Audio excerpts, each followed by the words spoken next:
বিল্লু রানী, এসো না মা। আসো আসো আসো আসো। সোনা মা কই? সোনা মা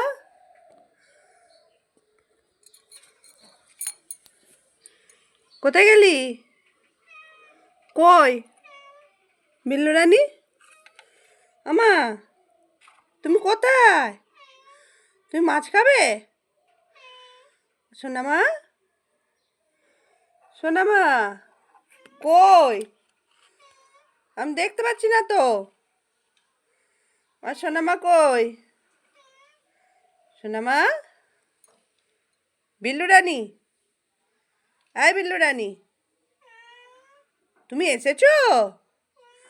তোমাকে দেখতে গাড়িতে ওঠ ওঠ ওঠ ওঠ। মাছ খাবি তো? এই, তুমি মাছ খাবে? কোথায় তোমার মাছ কোথায় আছে? ও মা, তুমি মাছ খাবে? আমার সোনা মা কই? বিল্লু রানী, আমা, কই কই কই কই কই? তুমি মাছ খাবে? হ্যাঁ দিচ্ছি মা, দিচ্ছি।